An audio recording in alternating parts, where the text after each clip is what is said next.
cho tôi một giây phút thôi, để tôi thấy đời đang sống. Em ơi có hay không? Em cho tôi nụ cười là lời nói với tôi rằng em rất vui, để tôi sống bằng hình bóng, đôi khi có khi không.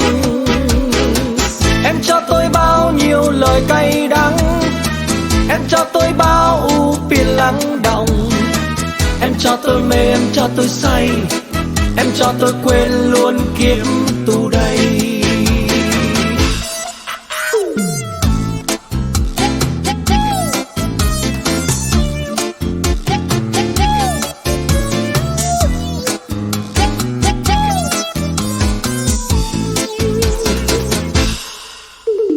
Hãy cho tôi nụ cười người ơi, hãy cho tôi một giây phút thôi, để tôi thấy đời đang sống. Em ơi có hay không?